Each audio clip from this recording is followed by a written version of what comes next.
This podcast is part of the Big Heads Media Podcast Network. Go to bigheadsmedia.com for more great podcasts.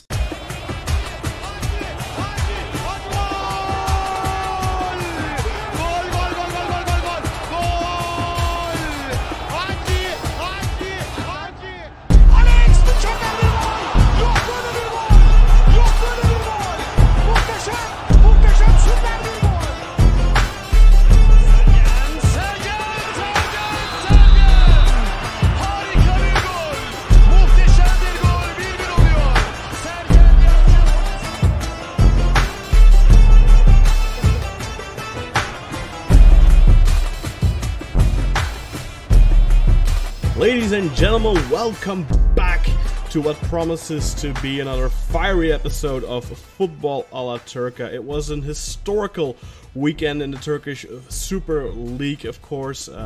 We all know why, probably. But it's also an historic episode for us as we are celebrating our 1-year anniversary. And as we announced 2 weeks ago, we ran a little contest. We're going to give away a shirt of your choosing, of the winner's choosing. Later tonight, we will announce that later tonight in this episode, so stay tuned for that. We have already done the draw with a random generator. We will also be posting that video later on Twitter. But anyway, let's start talking about some football. My name is Kam Bayezid, of course, and joining me this week at our virtual panel table is Özer Dincer, our infrequent TRT World correspondent, the man of the law, Burak Sezgin, not Burak Yilmaz, Göztepe's own wonder kid, Umut Nadere, and the king of the North's personal royal fluffer, Jakub Marufolo. Guys, welcome to the show. And like I said, a historical weekend in Turkish football, not just because Football a la Turca are celebrating their one year anniversary, but the streak has been broken, just like the Undertaker at WrestleMania. What WrestleMania was it, Burak? Refresh my memory when he got pinned by Brock Lesnar. It's number 30, and I was there. Yeah, so just like that, just like Brock Lesnar pinned The Undertaker's shoulders to the mat, and I know lots of you won't get that reference probably, but the same thing happened last night. Galatasaray, for the first time since 1999, managed to get a win away at Fenerbahce at the Şükrü Saraçoğlu Stadium. A scintillating evening, no doubt, for our Galatasaray correspondents here, Özer Dincer and Umut Nadere. Özer, what does it feel like? Did you knew it was gonna happen sooner or later? And for Umut, it's the first time in his life, I think, that he witnesses a win at Kadıköy. Is this your first too? I think you muted yourself, Özer. Oh no, sorry. I was just staring at the clock there because I realised it's been more than 24 hours since Galatasaray last won at Kadıköy, so I'm just getting a little bit restless now. It is okay. The day was always going to come. You're right, but 20 years is just really extraordinary. Mm-hmm. And I know we're going to talk about football later on, but if we just take that away from football for a second, just imagine the context of a lifetime. 20 years. Imagine what's happened in your own life since then. If you just take a moment to pause, I mean, people who've come and gone, the people that you've met, your experiences, your holidays, your trials, your tribulations, your tragedies. Mm-hmm. It's just 20 years, guys. 20 years. It's kind of been the only constant in footballing terms. This side of Emre Belözoğlu is still playing professional football.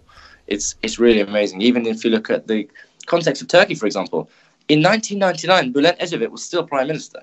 That's how long ago we're talking about. 20 years. It's just really, really incredible that it's taken this long for the curse to be lifted. But the curse is gone. Kadıköy is just another stadium for us now.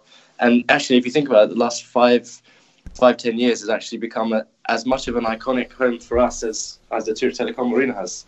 We've had so many good times there. Of course. Stop me if I'm getting too cocky, by the way. Yeah, I think you are a little bit. But I saw this pointed out to me yesterday. I think Arman or our good friend Arman Polat pointed this out on Twitter. That and Shad, of course, Shad Sarki, our good friend, also a loyal listener to the show, who designed our logo, by the way. Shout out to Shad.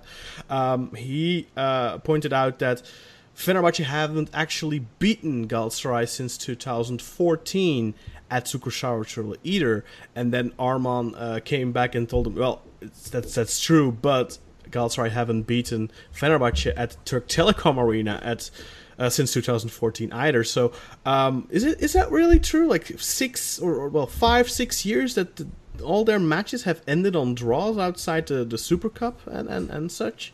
Is that really the case? Yeah, I think the last 5 fixtures all resulted in a draw, and they're all pretty rubbish games as well. Yeah, and I mean, in terms of footballing, in terms of the level of the football that was being played yesterday, I don't think that was a particularly high standard, but it was a very high-tension game. It hadn't been like that. This reminded me a little bit of that match. You remember the one where Volkan got sent off and Lincoln, I think, got sent off, and it was a really fiery match. We haven't really seen the derby be that, I don't know, fierce in a long time. I just got put off by a little Skype notification there. I don't know what that was, but yeah, it was a very heated match. It didn't feel like a lot of football was being played, especially in the first half. Galatasaray were the better team, I felt. Fenerbahce took the lead through a penalty. Lots of controversy around that penalty, people saying it shouldn't have been.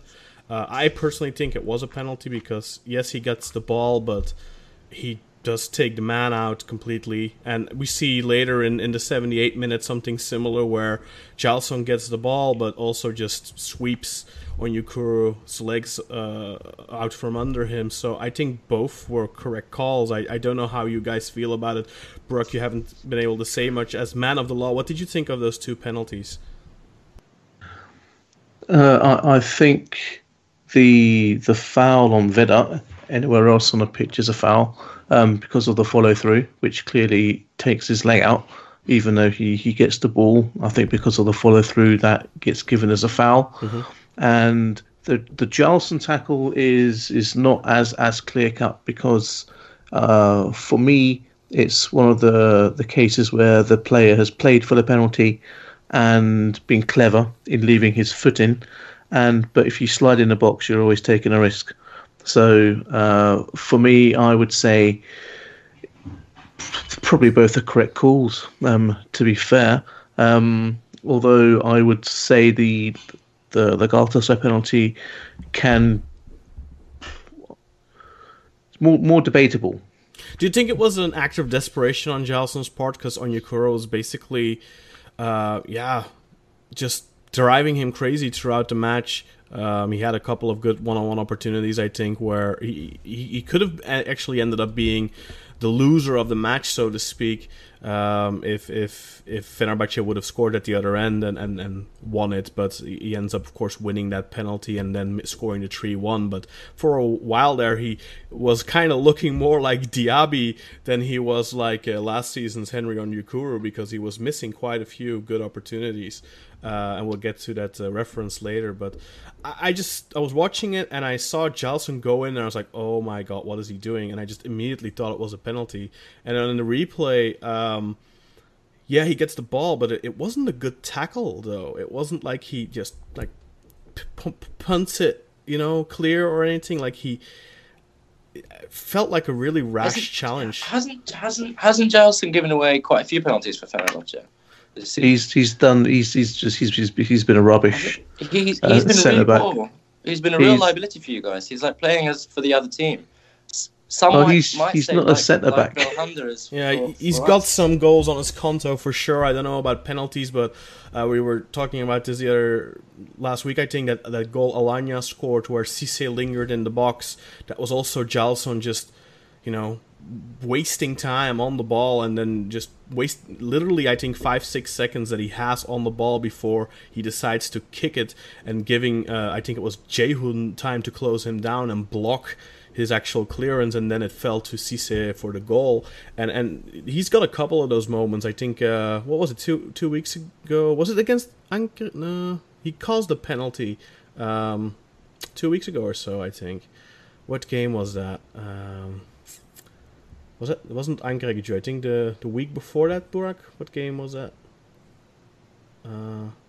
Alanya, maybe? Yeah, Alanya. Yeah, Alanya, I think.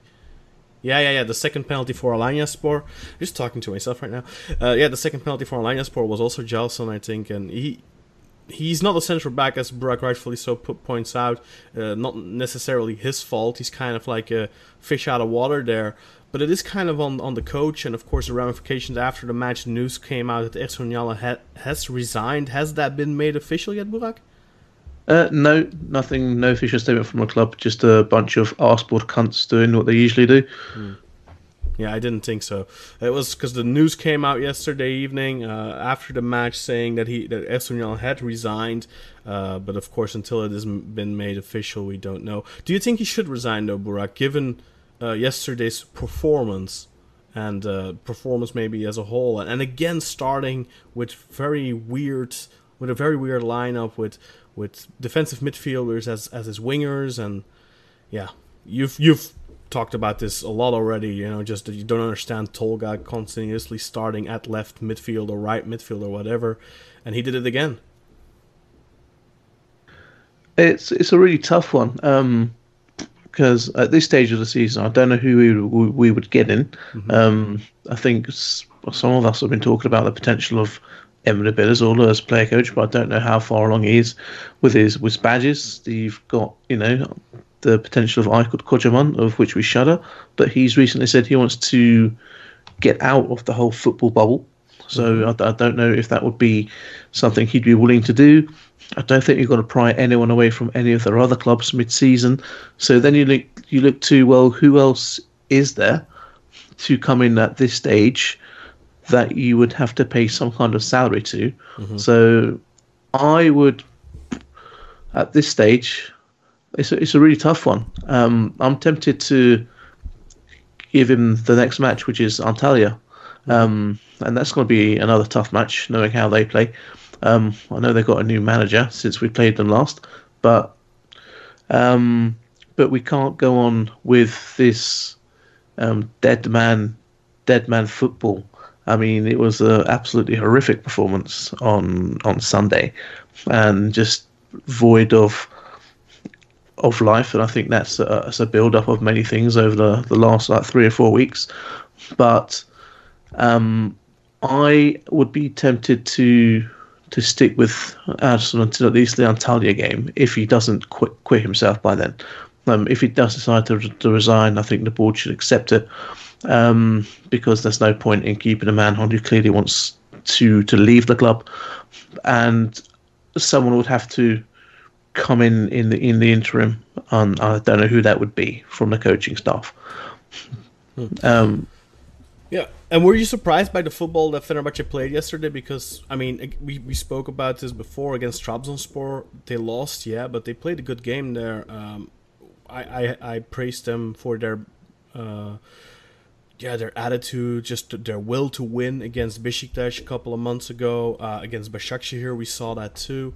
And yesterday, I just didn't see that same spirit that I saw in those matches against Trabzon, against Besiktas. Just, I felt like they weren't interested in playing football, especially once they took that lead. It felt like it was more about stopping the other team from playing, making a lot of annoying fouls to get the rhythm out of the game.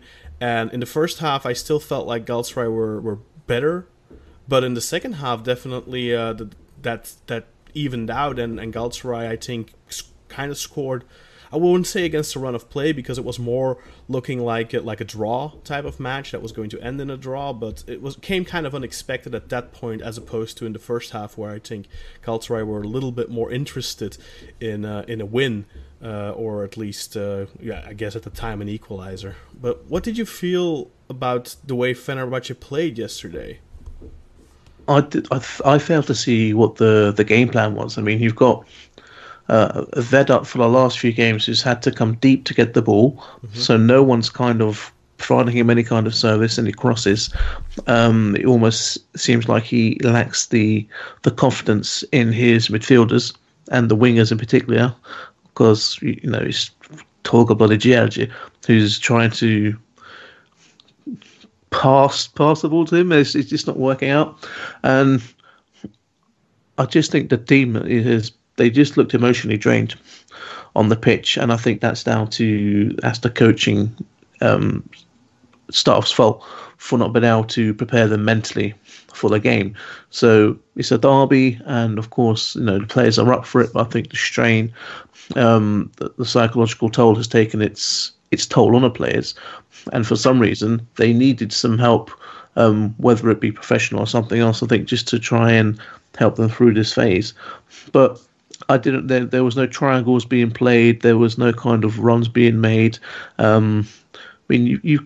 We really missed Gustavo anchoring the midfield, and we brought in Tolgay and Ozan as those two players. I think if you're looking at the player ratings, you probably say, I don't know who you would say was probably our best player on the pitch. Is probably Cruiser, I'd say, because he looked like he was trying to get involved, but there was nothing happening in front of him.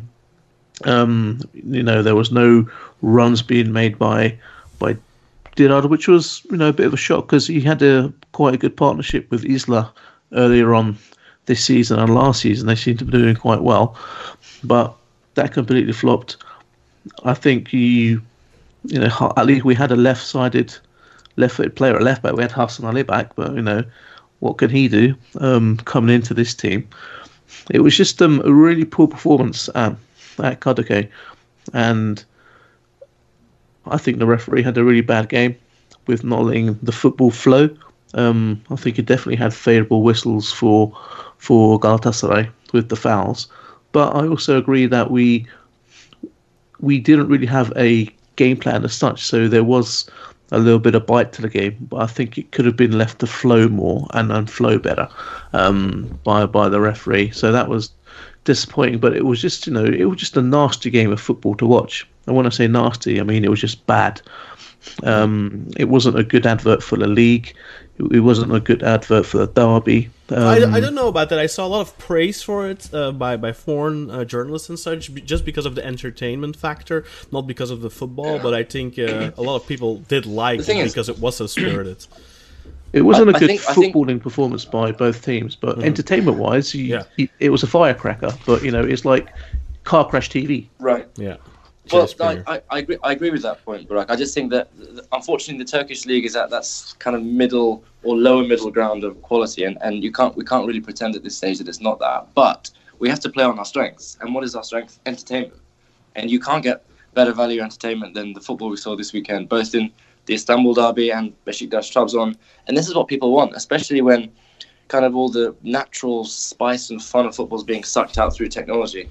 We want to see some raw action. We want to see some cards flying, some drama, And I think people who would have read the match reports from yesterday's derby would be like, "Oh wow, that's actually pretty fun. Finally, someone who's actually having a good time with football." Well, unless you're a fair fan, obviously. But let's play on our strengths. Let's push the entertainment value of the Turkish league.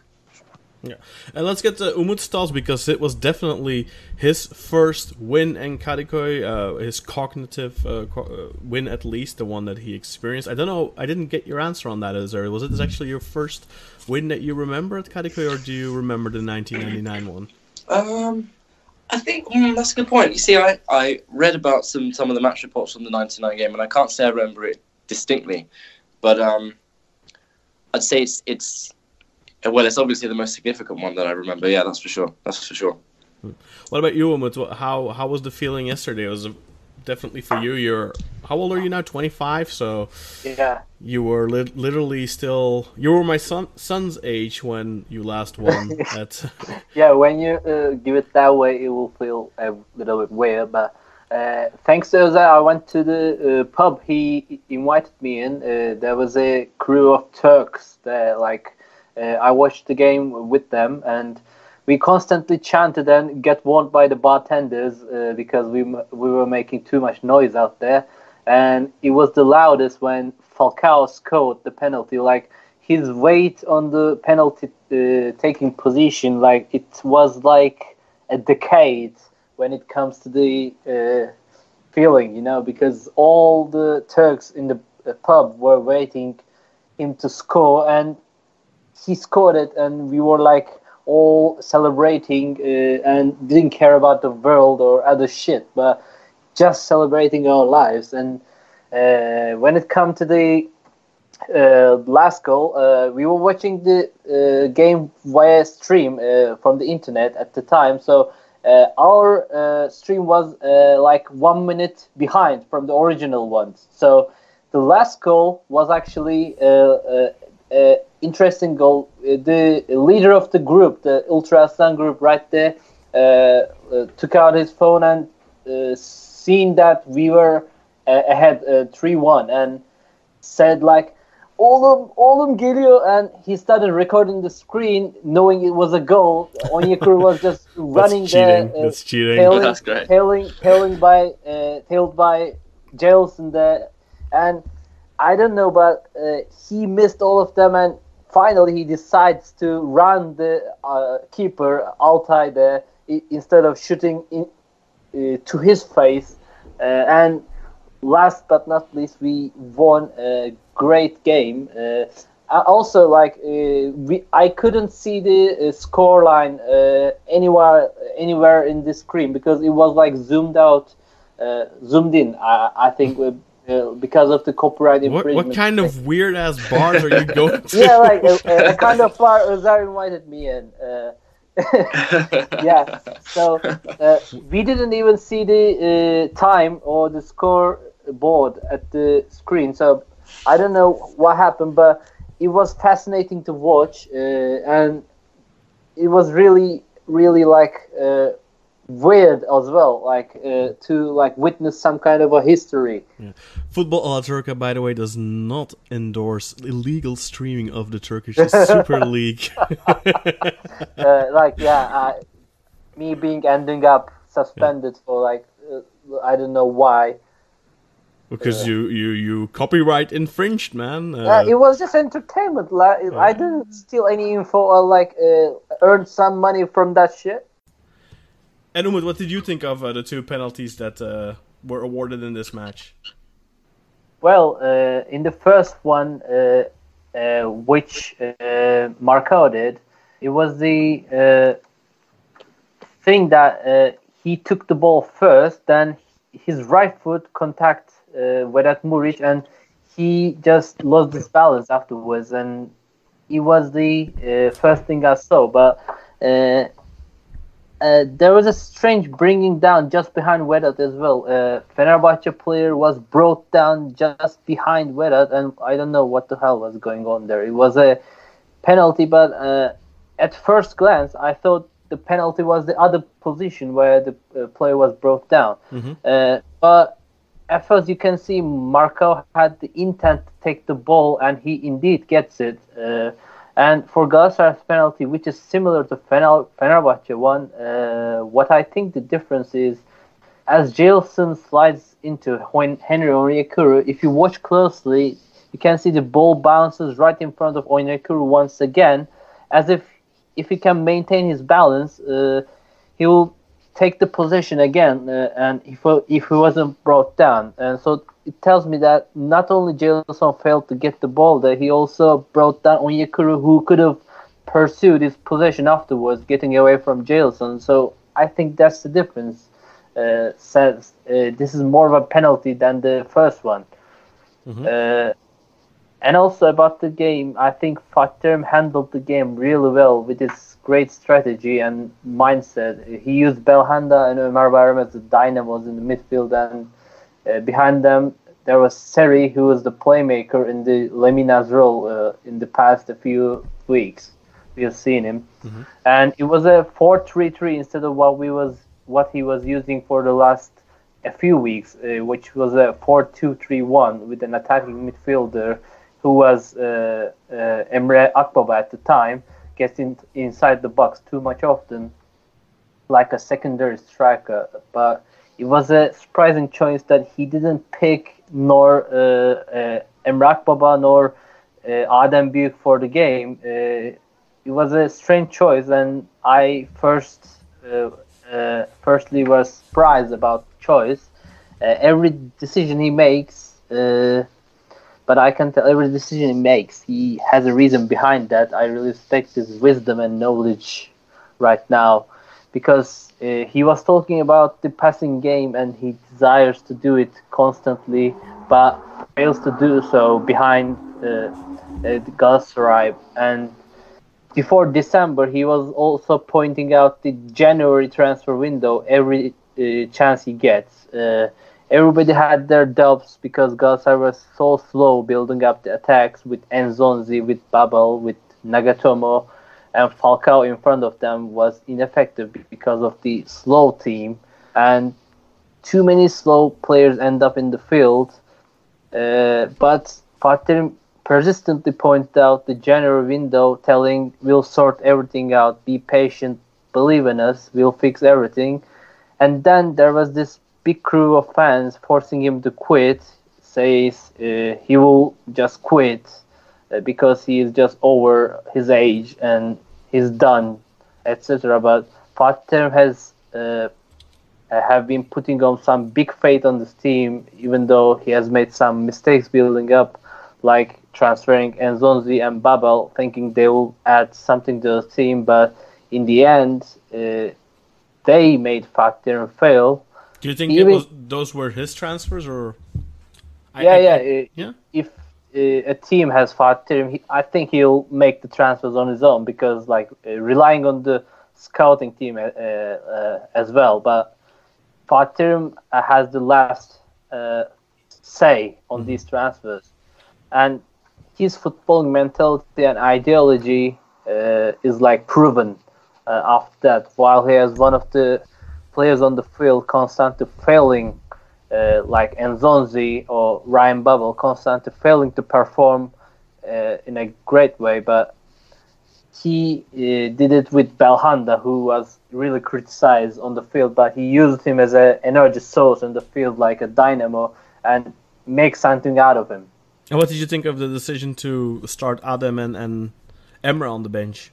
Yeah, at first it was, I said it was totally unfair to their performances before the game, because they deserved to be on that field. But then, after thinking about it, Fatih experienced and witnessed too much in this field, so he would know the best. And so he didn't just put the players who were just too, it was the first time being there and wasn't too ready for the game. Instead, he put the players with the most experience on the field, because Falcao has all of these games. He experienced a lot and got through too many of these games, these kind of games. And he also used his players on the field. So I think he knew what he was doing, Fatih. And last question, does Jalson deserve a statue now for Galatasaray? For Galatasaray? No, I don't think so. Yeah, because it was his fate. Because of Arsenal, his fate was to be a center back, even though he came as a central defensive midfielder for the team. But I don't know why Arsenal used him there. But because of Henry Onyekuru, and when he was put into the striker position in the second half, he struggled to handle Onyekuru, and it was a really, really hard time for him. Do you think his tackle on Onyekuru was panic? Well, yeah, you could have put it that way, because he was too it was too hard to handle Onyekuru when he's at the top pace. Sometimes he stopped him at the game, but you panic a lot when he's away. A fast player is away, you panic and you try to get the ball at an instant. And with that and the stress he gets, because the game was tied and all, and at that instant you can have a misjudge of the position, and you can make a false move, and you can get punished. And what did you think of Falcao's performance? Özer said that he got some criticism on social media, but he actually think that he played his role as lightning rod to Onyekuru quite well. What did you think of Falcao's function in this match? Yeah, because I think it's similar as Özer here, because Falcao did real well. He tried to tire the opposition defense. He tried to handle the tough battle between him and Serdar every time he gets. He also I think took a real hard elbow on his face at the first half, and Serdar wasn't given any. He was only given a yellow card, I think, but he got a yellow for that. Yeah, and it was hard for him, but he did it pretty well and opened up space for Onyekuru to get past behind the defenders, and we can see that every time Onyekuru gets, he did it perfectly, because also when you look at Vedat and how he struggled to perform under the defense of Galatasaray, you can see Vedat crossing to his midfielders instead of he has to be the one inside of the penalty area. But I think compared to that, Falcao did really well in this stressful derby. Yeah. Anyway, great win for Galatasaray. A very painful defeat for Fenerbahce, undoubtedly. They were hoping, no doubt, to get back into the thick of things, especially after the other match this weekend with the leaders. Trabzonspor ended in a draw in the last minute there. We'll talk about that in a moment. Any more thoughts on this match, guys? What did you think of the penalties? We've heard Burak's thoughts. What did you think of the two penalties, guys? I think they were spot on. Both reckless tackles in the penalty box, and they're spot on decisions. I think there were some interesting kind of takeaways from the pitch as well. I mean, Burak talked about the midfield of Ozan and Tolgay. Mm-hmm. They were just completely overrun by Seri, who definitely had his best performance in the Galatasaray shirt. He was under a lot of stress and criticism in the last month or so, I think, and he really rose to the occasion and just schooled those two guys. He had them in his pocket. He was setting up crossfield passes left, right, and centre. I think he saw a statistic saying he had 99% pass accuracy, which is just really, really amazing. Terim, who also got a lot of criticism at the end of last year, and I hold my hands up. I was one of the main guys slagging him off and calling for his head and everything. And a few people on Twitter called me out for that. And, I hold my hands up. I never delete tweets. And I look back at some of the stuff I was saying back in October, November time. But credit to Terim. He's turned things around in January. And 7 wins out of 7 is just, quite an astonishing run of form, particularly when you tie in the historical context of this game as well. Yeah. Falcao scored a historic goal to make it 2-1 and everything. Got a bit of criticism too, despite the fact that he scored, because people were saying he wasn't really involved in the game and he was kind of, bit absent. However, I think it kind of takes away the credit from Terim and putting him up close with Onyekuru, because Falcao was rightly so tired down by Fener's defense, particularly Serdar Aziz, who was all over him like a bad smell throughout this game. But it gave Onyekuru a lot of freedom and space to run and to sprint. And it's something that was really refreshing to watch, except for the moment when Onyekuru came face to face with the goalkeeper in the goal about 5, 6, 7 times in the game. It was just really. I was pulling out every hair on my body. Kudos to Altay. He has been doing that throughout the season. 100%. Those one-on-one saves are really one of his core strengths. And, honestly, the guy is magnificent when it comes to those kind of agile reflex saves, and he single-handedly has kept Fenerbahce in a lot of games this season, and he's single-handedly stopped it, or double-handedly, I should say, stopped it from becoming a really hugely embarrassing scoreline for Fener. And if Onyekuru wasn't such an atrocious finisher, it would have been much bigger. But is he an atrocious finisher? I always find it puzzling when people call a player a bad finisher because they can't put a ball past a good goalkeeper. Okay, fair point. But if you look at the first chance he had, for instance, when he was running at the keeper and he was 1-on-1, and he hit it wide. So it wasn't even a save from Altay. He could have even passed it but that's Faguli. But that's the goalkeeper making closing down the angle limiting the options, making him have to try and bend and stuff like that. It's all down to the goalkeeper. The goalkeeper is not just making a save; it's also I see your point. Let's definitely give him credit where it's due. But I think Onyekuru definitely needs to work on his finishing. We saw it a lot last season as well. He's very raw when it comes to the one-on-one, and I think he learnt his lesson actually during the game, because every time he shot at the goalkeeper, either he'd miss it wide or Altay would save it. So in the 97th minute, he pulls up and he's like, okay, I've got to try something new this time. So finally he does a little dance and then goes around the keeper, which was the only way he was gonna beat him that day. And I think Galatasaray players just seemed very focused and calm. Whereas I agree with Burak that the Fener guys seemed a little bit jittery on edge from the start of the game. And even when they were 1-0 up, I felt kind of quietly confident that Galatasaray wouldn't lose this game. But I didn't want to get ahead of myself to think we would win, particularly the fact that it wasn't a great game of football, like we've already discussed. What did you think when the 2-1 went in? Did you think that Fener were going to come back? I thought they would, yeah. I thought they would. I don't want to get my hopes up because we've seen it happen before. And then the ref put 10 minutes of stoppage time on, which I thought was scandalous. Where did the 10 minutes come from? I was thinking 5, maybe 6 at a push.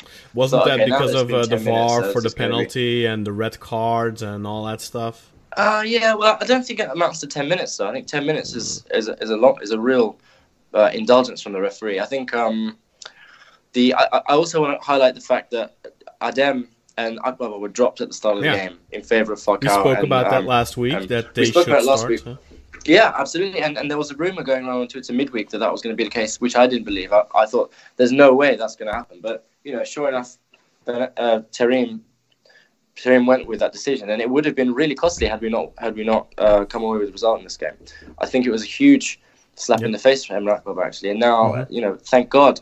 Well, probably one of the highlights for me was Belhanda's red card, because it means we're not going to have to see this guy next week. So did he get red carded before the sub or after the sub? I didn't quite get that, actually. It was just as he was coming off the pitch. So I think technically, because he hadn't left the field of play, he was still on the pitch and therefore didn't count as a substitute. Okay. He's just, the guy's just, what can I say? I do, just before we focus the segment on the derby, though, I just want to highlight some of the, I want to get Burak's opinion on some of the off-the-pitch antics that may have cost Fenerbahce before the game even started.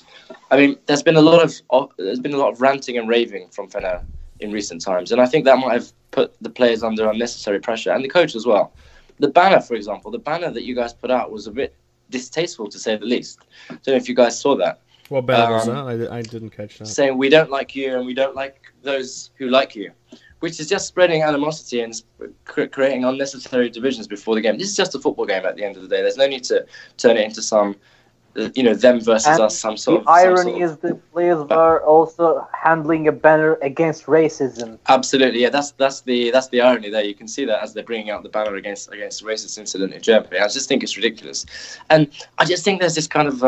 this complex that's entered Fenerbahce now, which you guys really have to try and get rid of from the top. But it's just... There's no meaningful attempt to try and cleanse Fener of this toxicity. Even if you look at the when the guys were stood up for the national anthem, the children mascots for Fener were all holding up with their hands 6, as in, remember, 6-0, 6-0, blah blah blah. Guys, get over it.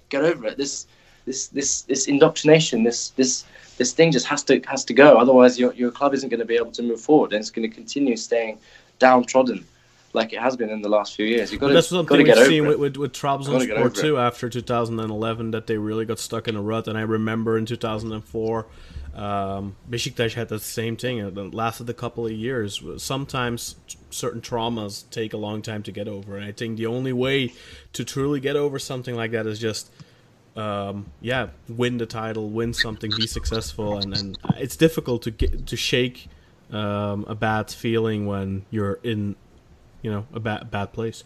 Yeah, I just think that Fener is this, and I say this about Galatasaray a lot too, but Fenerbahce is its own worst enemy. I think you guys need to do more to cleanse out this complex and this toxicity that's sitting within the club. The 8-year-old kids shouldn't be putting 6-0 at the start when the national anthem playing, as if that's your greatest achievement in life. Come on, Fenerbahce is much bigger and better than that. Well, I agree with the banner. I don't like Galatasaray fans. Don't like the Jamia. I think you're all fucking scumbags, and I agree with that. And when you're systematically, Burak's a lost cause, guys. He's a lost cause, unfortunately. No, you guys can all go cause. fuck yourselves. Absolutely. When you're systematically persecuted, Burak? Guys? And he's gone. We've lost him. Where is he? got him. Has he exploded with rage? He was just starting. Is this comical timing, or what's going on here? I think his internet cut out. I think.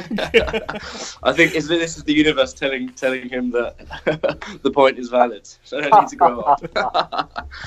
Oh, brilliant! But to that point, though, I mean, you do criticize Vetter for the bantering beforehand, but I've never seen such a brutal rebuttal from Fenerbahce, from Galatasaray after the match on social media. So have to look at yourself too in that regard. Oh, that's just banter though. That's just a harmless banter. Isn't the 6-0 banter too then? Yeah, but there's got to be more. I mean, we're bantering about stuff that's recent and relevant. They're going on about 6-0, and since the last time we won this, I mean, all Fener had to boast of against us was this record in Kadıköy, a 20-year record, which is sure it's embarrassing, but it's not a big deal. I mean, since then, it's been 20 years. Since then, we won 2 European trophies, 9 league titles, 6 cups, 6 Super Cups. Oh, we don't care. We moved on, and it's time for them to move on as well. Yeah, that's Is true. Burak back? No, I don't think so. Shall we wait? We will just give him his rebuttal when he's back. Oh, there he is. Oh yeah, his internet got cut off.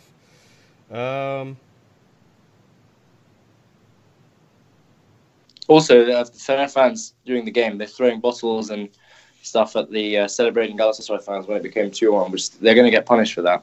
But I think they're also throwing seats and stuff and parts of the stadium onto the pitch. So, they should expect a big fine from the TFF. Am I back, guys? Ah, there he is. Oh, he's back. He's back. Word of warning to listeners in the UK: do not go with BT Internet, and if you do, just make sure you get one of those little 4G hubs so that if it cuts out, you can be brought back on. I was going off on a quite interesting rant there, wasn't I? You were just about to you call were going them off all on a toxic rant. Cunts and wankers. Oh yeah, all this. Yeah.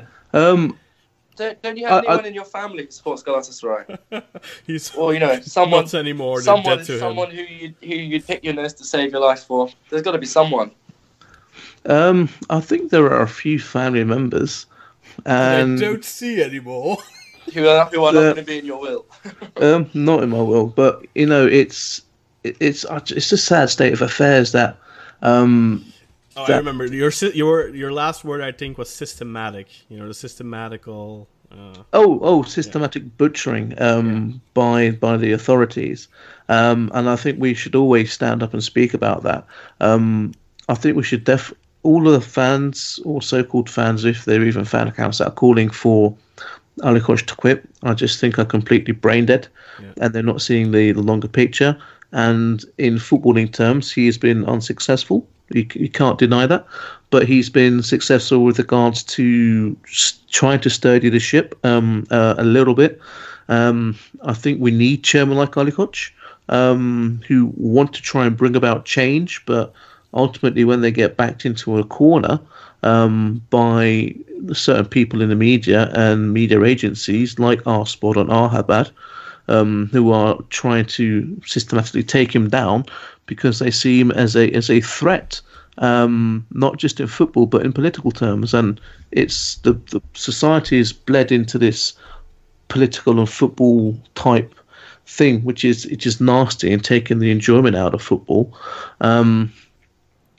But we will rise soon. I think we just need a little bit of time, and it might be time to say, okay, let's play the likes of Murat Salam, let's play the likes of Ferdi Kadıoğlu, let's play the likes of Allah Yard. Let's try playing 2 strikers. I think Ersun Yanal just needs to maybe change up his tactics. I don't know why he's so stubborn, but there is only so far you can go. And I just think that the Turkish league is just in a very bad way, and so is Turkish football, because it just breeds hatred. There's no trust in the system, and it's inherently corrupt, and it's just not a fun situation for fans. If you look at a microcosm of Turkey itself, sadly. Yeah, that is definitely true. Yeah, so that has bled, especially in the last 10 or 15 years. It's just gone from, being a little bit annoyed to full on, I'm not going to come to your party because you've got red and yellow flowers outside the door, type of thing, which I would love to get away from. Which you become a walking, talking example of, by the sounds of it. Yeah, at the moment, and I know that's something I need to work on myself personally, to not get so wound up and emotional. It comes with being a Turk. That's definitely true. We can all attest to that. It's in our DNA, but it's something we need to work towards more as a people. But that's got to come from the top. And I think unless there's the big change at the top, we start to see it with changes going on in Ankara, Izmir, and Istanbul. If you know why, then you know. But I think there's a turbulent time ahead. It's going to make for a fun end to the season, though. I have my thoughts on what's going to happen. But the fate ended of the federation is long gone from anyone. I think we were speaking to Attila on Twitter the other day, one of our listeners and a Fenerbahce fan, and he said, I think it might be a little bit self-inflicted, but we are coming, like you've said in the past, Brooke, we are as Fenerbahce kind of building a castle around walls around ourselves because of how the club have been since 2011. And now, whether you're a Trabzonspor fan or you're a Fenerbahce fan, the truth is different for both of those. Both sides see what happened then differently, and both sides have been negatively impacted by it. I think both have been hung up on that. Trabzonspor on their title they feel they won and should get, and Fenerbahce on the fact that they feel that they got wrongfully accused and have been prosecuted, and it cost them a lot of money, Champions League wise, and stability, a good generation of footballers, because I think that Lugano left after that, and some good players left after that. Anyway, so both of those clubs are left with a trauma from that period, and we've all had it, I think. Besiktas have had it too. I'm sure Galatasaray have had those periods too, where the faith in the federation is gone. The faith in like you said, the inherent faith in the fairness in the country, how it works politically, and all that. Don't you think that perhaps, and this is probably never going to happen, but all the clubs banding together and forming their own federation, so to speak, like they did in England with the Premier League, because I think that the integrity of the league is questioned so much because of nobody trusts the people making the decisions, the referee commission, the federation itself. I mean, look, every decision that gets made is just just the recent example of the VAR conversations and the federation refusing to make those public, and I just think that whether they have something to hide or not, I think that's the worst thing you can do, because the faith in that federation is already at an all-time low, and you're gonna refuse to do that, and it just makes it seem like you have something to hide, and makes it only worse. And I feel like they constantly make decisions like that put themselves in such a bad light, where everyone just, whether it's correct or not, just has no more faith left in the federation, and just feels like every set of fans. I'm stuttering, but I think every set of fans has this feeling that it's us against the world. And I don't think you have that in many other countries, not as severely as you do in Turkey, at least. Rent over. I think the real victim is Turkish football. You can see that in the performances in Europe by the teams. I mean, we've had maybe, Besiktas have done well when they had their Champions League one and got out the group top. But since then, there has been, no achievement in Turkish football. The national team completely flopped at Euro 2016. So, how much longer is this going to go on? Because ultimately, it's impacting the domestic league and the club's abilities to perform well in Europe. This is the last year when the winners of the league are going to get the automatic Champions League place, and then after that it's back down to having to play qualifiers. And how long is it going to be before we can get that automatic qualification spot back if teams keep going to Europe and keep underperforming and coming back without having achieved much with regards to getting out of the groups, getting coefficient points, and just being competitive against these European teams? Turkish football has a lot of problems. Of course, the economy plays a big role. We don't have the euro, which is a big part of the issue, I think, for the competitiveness at the European stage. Do you guys think? What do you think of the all-round state of Turkish football, Özer? Well, I think you guys have covered a lot of the points, and I think we're maybe getting quite off topic here because there's a lot of interesting football to discuss for the rest of the weekend as well. But generally, I think that for a plethora of reasons, Turkish football is pretty fucked. But once in a while, we roll the dice and we have a fluky run, and some memorable times come out of it. And I just hope that there's a good couple of months run for the rest of the league. I hope that we have a good summer in the Euros. A lot of our squad playing in Europe now, so at least we can kind of take some tangible hope from that. And I just hope that, we just continue producing good talent, sending it abroad and relying on that. Yeah, but that's going to stop if the powers that be insist on re-implementing a foreigner rule, Finally, we're plucking some of the results of that. But anyway, we had a discussion in the past. Let's move on then. I think we spoke plenty of this match and of the state of Turkish football. Let's talk a little bit quickly about Sivasspor. They got back to their winning ways. They beat Alanyaspor. An interesting factoid here is these two teams were at the top of the table for, if I'm not mistaken, 19 of the first 22 weeks in the league. I believe Sivas were on top for 11 and Alanyaspor for 8 match days. And these two teams squared off this weekend, and Sivasspor ended up winning through a Mert Hakan Yandaş penalty in the first half. Plenty of opportunities for Alanyaspor to score at the end, but Sivasspor hold on, get their first win since they beat Besiktas on match day 18.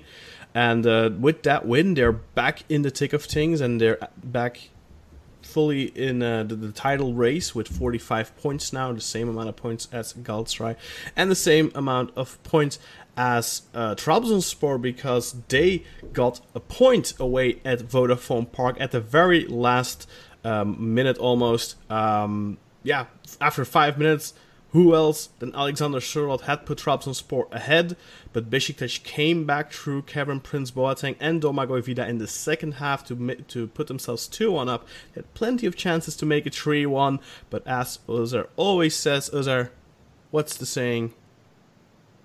Atamayan atarlar. Exactly.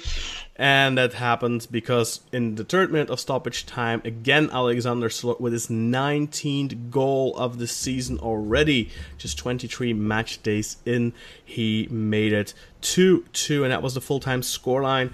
Jakub, what was your experience of this match? Were you disappointed with how Trabzonspor performed? Well, it was kind of to be expected. I wasn't more disappointed at Trabzonspor than I was more surprised with Besiktas, to be honest.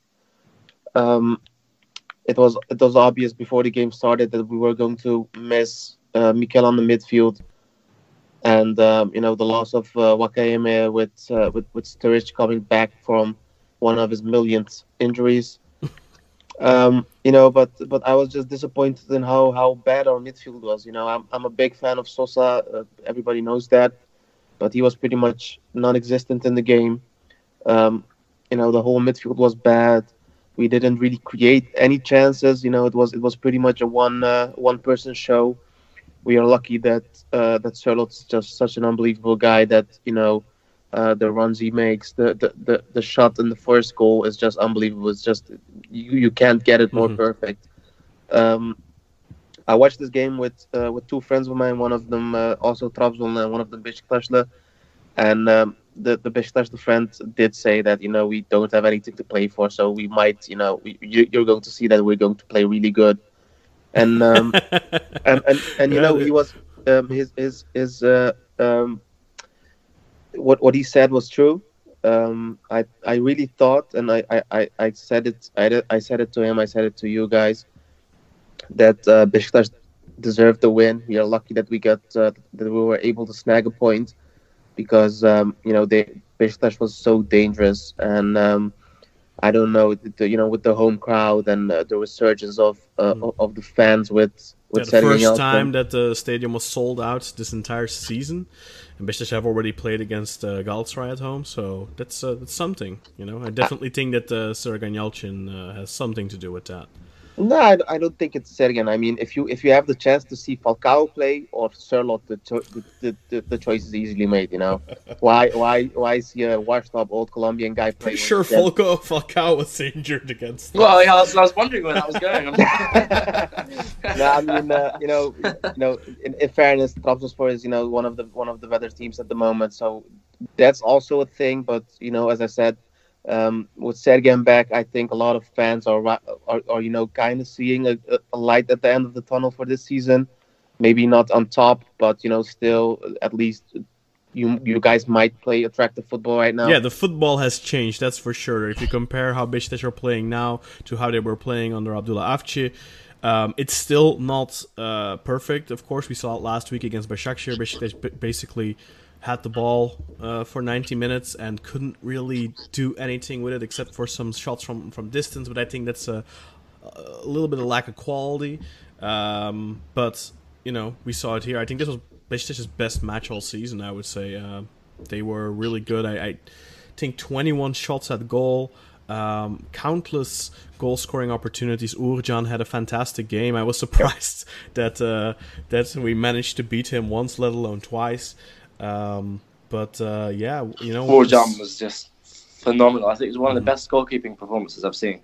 Yeah, the guy was like an octopus, had 8 arms by the looks of it. He was just really, really same phenomenal. Against Fenerbahce. He had a fantastic performance in those. He's doing really well in those big games, and that's going to get him noticed. I mean, every time there's like a big occasion that he's he has to show up. He does, and it's. It's so great to finally, have such a keeper.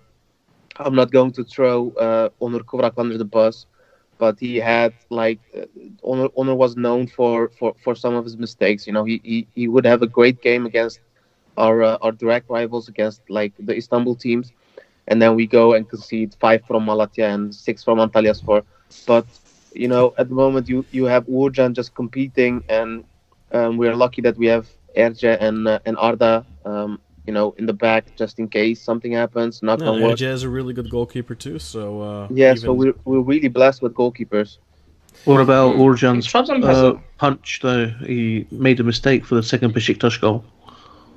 I honestly, the game, it was pretty much the same as when Umut was watching the Galatasaray game. The place I normally go to, it's like a big place, so you hope that they fucking pay for Digiturk for beIN Sports, but the game froze in the 65th minute, and I watched from my phone.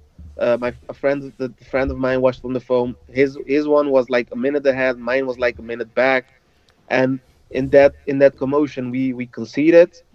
The moment the replay started, it once again froze up. So the last 20-25 minutes, I just couldn't even see, So I have to rewatch. I have to rewatch the highlights. I didn't have the time to rewatch them. Did you even manage to watch the equalizer live? The 2-2. Yeah, did you watch that live? Yeah, this Okay. happened. Like, it's really like the universe is like toying with me. We saw it was a goal. I looked on my phone. It froze. Then the view in the lounge came back, and it froze the moment he was Ekuban was passing the ball. But I did watch the replay for the second goal, and it's unbelievable the runs Sherlock makes. You know, the way he tries to stay behind the offside trap. You know, coming from a guy that had Burak Yilmaz on his team. You know, a player that is more offside than several. I don't teams think will they be. ever play together. No. I know. Ah. But just Yeah, in they the did, of past, course. you know, I remember Burak Oh, you're being referring to offside in yourself. the Champions League like more than some teams or something like that. You know, so it's great. There was an article in the Evening Standard newspaper today linking Sørloth with a move to Real Madrid.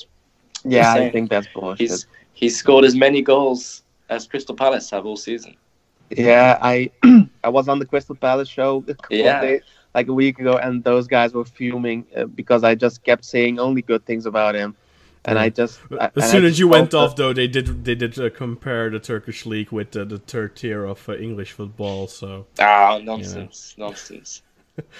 I mean, you could tell that they probably never watched the Turkish league game in their lives. So I thought it was a little rich, but okay. You know. I mean, it's generally known that you know the British are, when it comes to football, they are just like on a high horse, and it's either the British Premier League or it's nothing. I can get why, but you know, after a while, it just gets annoying. The English Premier League. We don't want to start a war with Scotland. I'm sorry. Again. Yeah.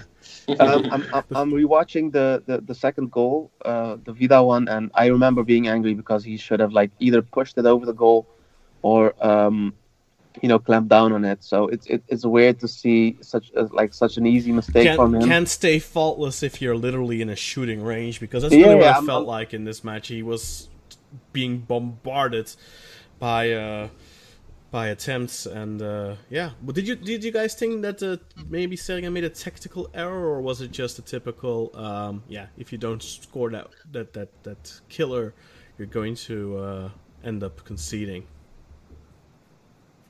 Because I think he did put on Najib to try and fortify things a little bit at the back. But I some mean, people. Yeah.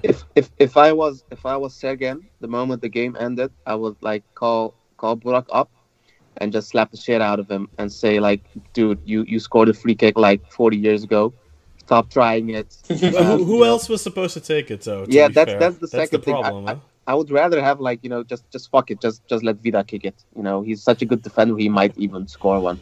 But Burak scored a great free kick last season against Sivasspor, 3-2 in the 90th minute or so. Yeah, and he scored one. It's like Ronaldo, you know, like he scores one every 50 free kicks. I think he scored two last season actually. Last week you compared someone to David Beckham, and I'm still angry about that. And now you go ahead and compare, and now you go ahead and compare Ronaldo to Burak Yilmaz. You know, at one point I have to, you know, put my foot down and just say like, come on, man. Hey, man, he's a Turkish Ronaldo, everyone knows that. But unfortunately, the Turkish Ronaldo is not aging like a fine wine like the actual Ronaldo is, because Burak has been so dreadful. He had a good game 2 weeks ago, I think, against Gaziantep. He was actually decent, but then against Besiktas here, he was really poor. I think against Trabzon again. You know, did you say the first touch of a brick wall, Jakub? Is that a statement you made? Yeah, you know, he was never a guy that had his way with the first touch. But when he was informed, things seemed to work out anyway, and you know, but that just hasn't been the case. I mean, he had the speed to chase after his horrible first touch, but now he doesn't even have that. He has like the turning circle of like a van. Well, fortunately for Besiktas, they do have Kevin Prince Boateng, who I thought had a very good game. He wasn't that impressive against Başakşehir, but difficult game, of course, away. But he played very well against Trabzonspor. What did you think of him? Should Besiktas hold on to him for next season? I mean, I don't know how what his wage and his price will be, but He would be free. It's just an extension of the loan for another year, and his wage is 1.7 million if he stays. I mean, it's a lot of money. But when you see the resurgence of the midfield, it's great to have him. Unfortunately for us, he had a great game. It still just baffles me how he has, before he came to Besiktas, that weird transfer he had to Barcelona. Yeah, that's I always thought of him, I have fond memories of when he was playing with AC Milan, but I thought he was like a little bit over the hill, but he shows up, he does his thing. I think he'll be a good choice for Besiktas next year if he stays. Yeah, I agree. I'm a massive KBB fanboy. I think you guys should hold on to him. He's a brilliant player. All right. Well, it was a great game with Trabzonspor with that clinch equalizer. I mean, that reminds me. You have those reference points in a season where a team wins a title where they clinch that win in the whatever minute or a point. Usually it's a point where they avoid the loss in at a time in a very crucial match. And with Galatasaray's win away at Fenerbahce, I don't want to say Trabzon are favorites necessarily, although they do have a match in hand, but this could prove to be an extremely important goal for Trabzonspor at the end of the season. But yeah, we'll have to wait and see. 11 more match days to go. I'm not going to jinx anyone.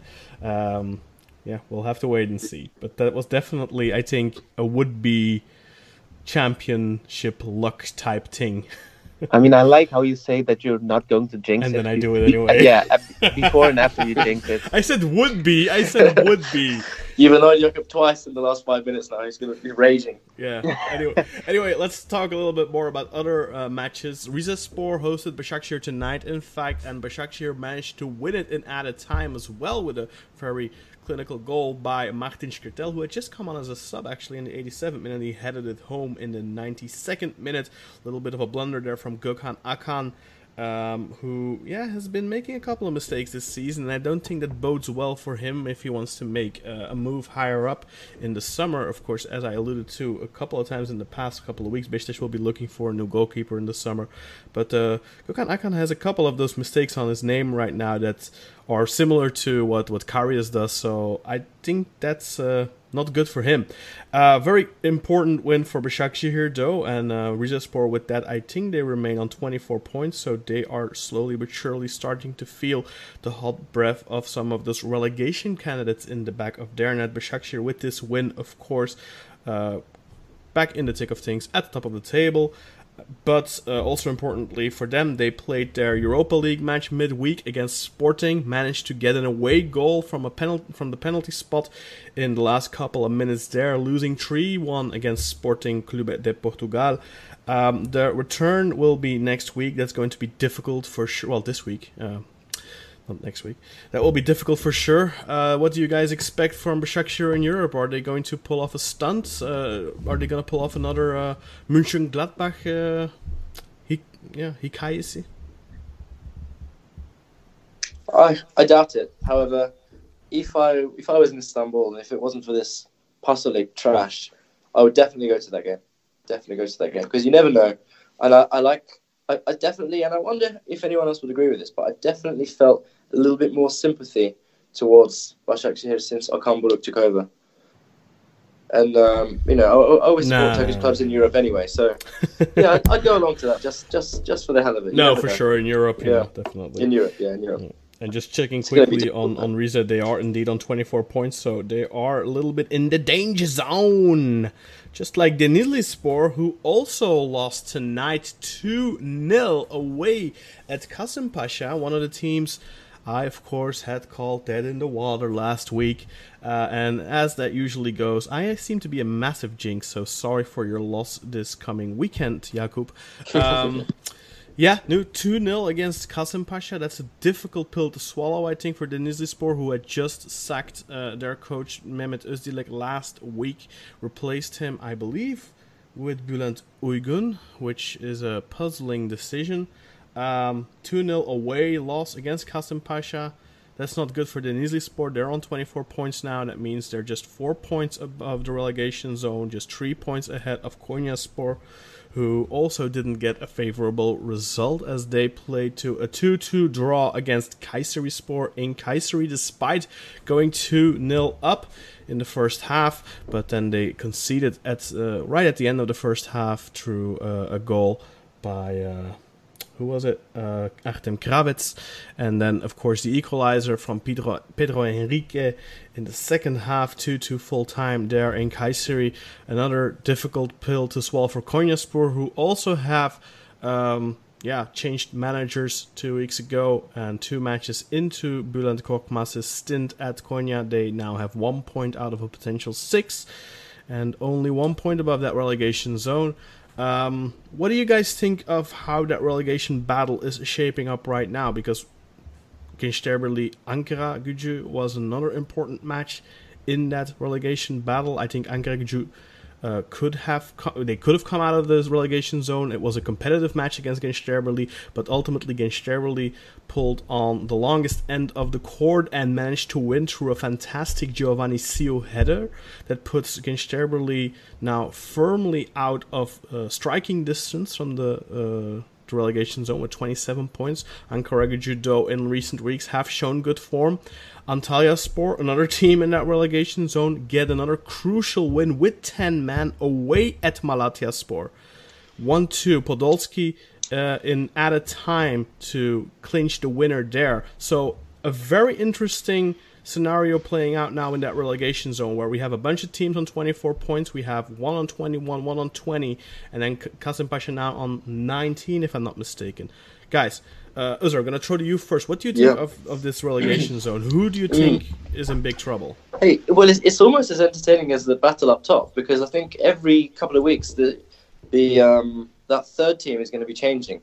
And I really wanted Ankara Gücü to come out of there, but not necessarily at the expense of Gençler. So they still have 11 games, and like you guys know, I'm a big fan of MRA. So I think he'll do enough to get the job done to get them out of the relegation zone.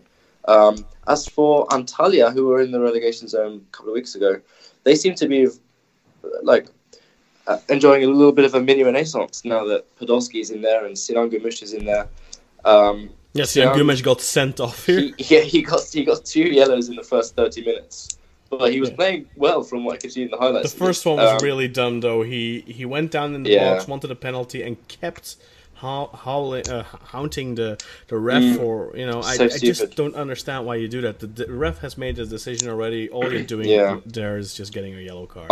Absolutely. And Podolski's winner in the 89th minute, that was a really class goal. It reminded me of Mario Götze's strike in the World Cup final, if you remember that kind of sliding shot in the last minute of the game. But the highlight for me, quality-wise, was Umut Bulut, who rolled back the years with an utterly sublime goal. One of those ones that if Ronaldo did it, it would be shared across all the memes, across all the internet, from TikTok to Twitter. But when it's Umut Bulut, no one cares. But that guy needs the credit for that goal. It was just sensational. Everybody should watch that goal. Check it out on Bein Sports. Mm-hmm. Yeah, with his left foot, I think, right? Volley, left foot. It was just such a sublime touch with his foot. It was just really, really great volley. Did anyone else see that? I saw it, yeah. Yeah, but nice. I didn't appreciate it as much as you did. You're not appreciating it as much as me. I watched it, but it was like I didn't stand still at. I wasn't in awe because I wasn't like. Oh. Really. I have a soft spot for him. I didn't pay plenty of. He reminds me of good times. But I tend to do that. Like last week, Boateng's back heel 2 weeks ago. I was like, okay, he scored good. I didn't really realize it was actually a really good goal until well after the match. What do you guys think of Malatyaspor? They've been kind of on a free fall. I've been saying it for a couple of weeks. They seemed in a safe zone, but they haven't won a single match in 2020, I think. And it's going really bad for them. 24 points as well. They're in a real precarious position. Same can be said about Konyaspor with 21 points, of course. Same can be said now about Denizlispor, who have been a bit in the free fall. And maybe even the same can be said about Çaykur Rizespor, who lose again. But I think they'll be okay though. They do have Milan Škoda now, of course, up top, and he hasn't scored in the last couple of games, but I don't know. Malatyaspor, Denizlispor, and Konyaspor, those seem the three that are potential candidates to go down instead of an Ankara Gücü or maybe even a Kasımpaşa or a Kayserispor. Well, you say that. Denizlispor play Malatyaspor this weekend. Yeah, fantastic so fixture there. Very important. Both on 24 points. If I could just point out, also I thought Ankara Gücü were very unlucky in the derby, as they did have a lot of attacks on goal. But unfortunately, they forgot to handball the ball on the way to score. So they obviously did not win this week. And why was that stadium empty? I don't know. It was maybe a ban or something. Well, it was a home game for Gençlerbirliğ, so they had the same stadium. Was it not Ariaman Stadium? Yeah, but of course the away section is only going to get X amount of tickets. So if there actively there was a bit of controversy around that decision. Sorry to cut you off there, because I think Ankara Gücü had applied for an additional allowance, but it was rejected. So I mean, obviously from the home team, you don't want the additional. Yeah, you don't want to give away your home advantage. Yeah, that's logical. It was an important match for Gençlerbirliğ too, because they were also on just 24 points, and with these 3 points now, they are now well out of the relegation zone for the time being. Of course, still a long ways to go, but I don't think they aren't looking like a team that's going to be in trouble. But you never know in this crazy league. Because don't jinx them. Don't jinx them. They're now going to go on a losing streak.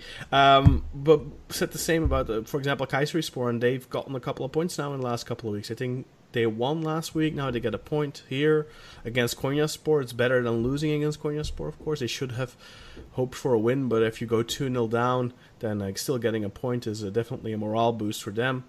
What else jumps out to you guys in that relegation zone right now, apart from what we've already mentioned? I don't know. I think anyone from... It's really tough because it just changes from week to week. Someone plays well. It's just so consistent. But like you said, it's like Malatya haven't won in the last 6 games, and they've lost their last 5 on the trot as well. So they are in the worst form of the league. And we said they're playing Denizli, and they've also not won any of their last 6 games as well, but they've got 2 draws in their last 6, and Malatya have got 1 draw in their last 6. So it's really the battle of the out of form teams this Sunday. I think Kasımpaşa and Kayseri are goners personally, both of them two. And also whilst we're here and we're talking about Kasımpaşa, we have to say başına sağ olsun to the Jamia.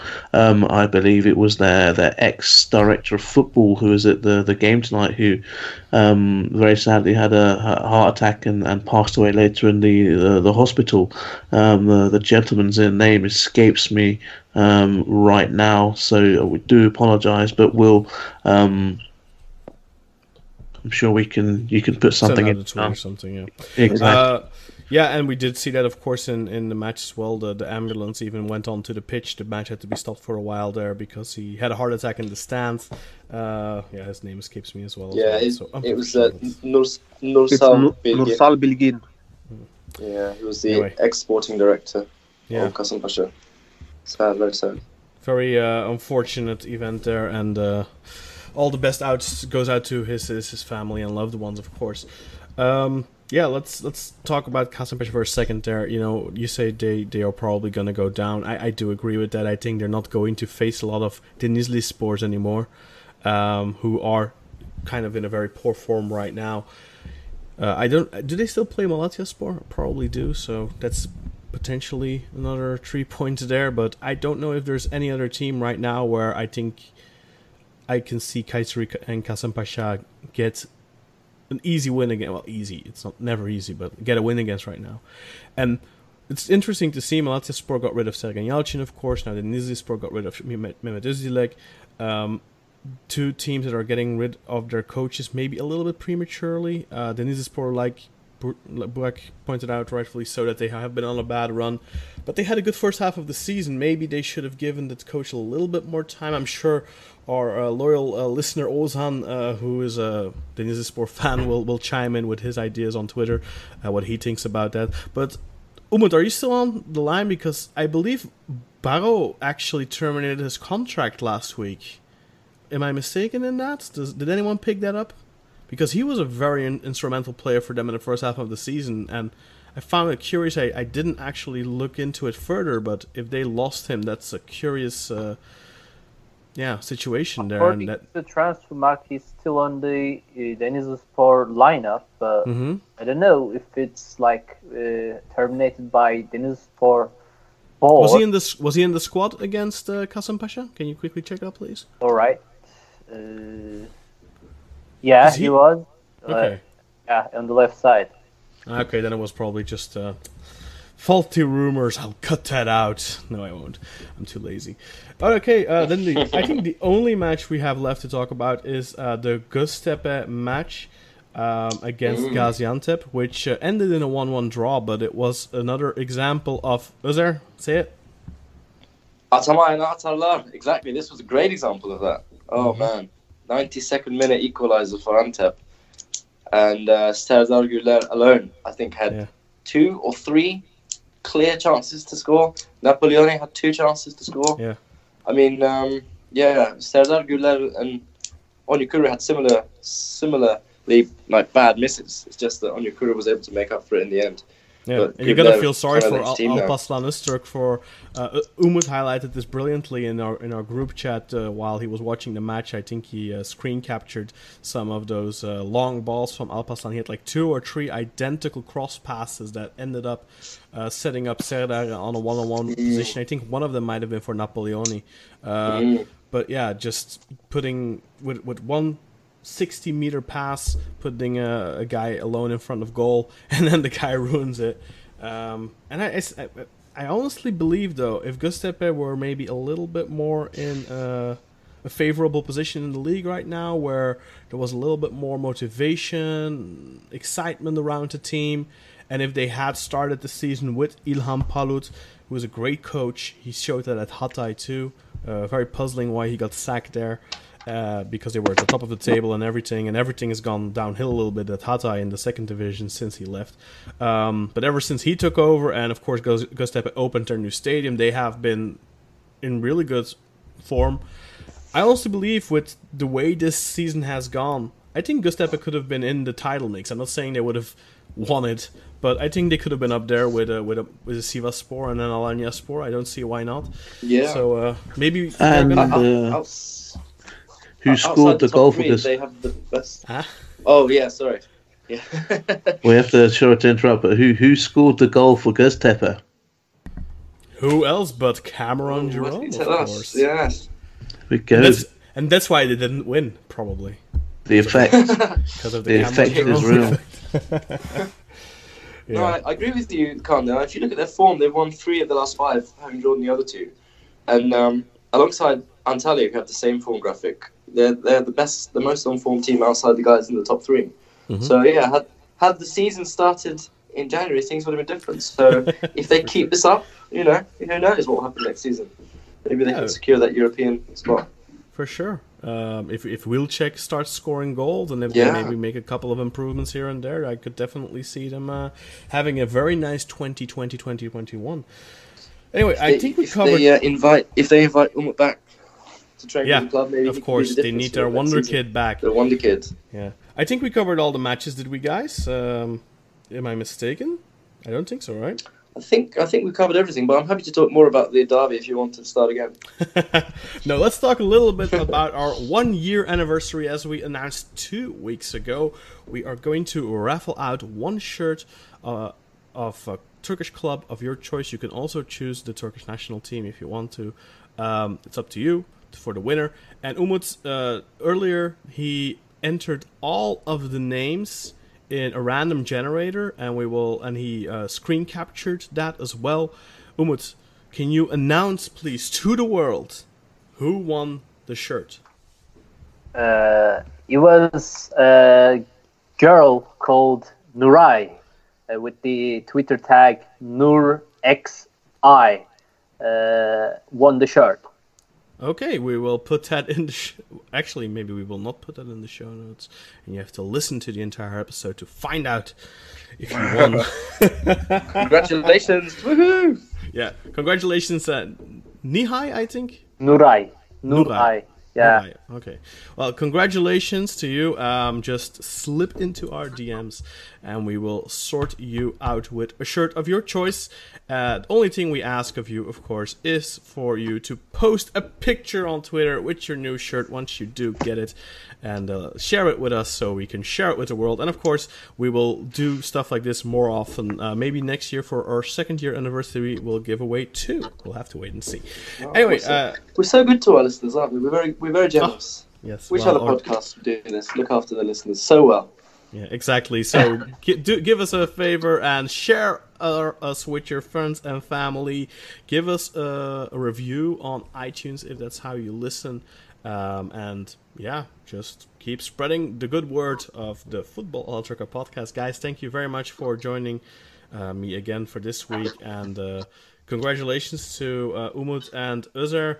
And my condolences, Burak, but, you know, your time will come. Of course, Fenerbahce will rise again, like you said. He's 40 years old, yeah. He saw too many galibiyet.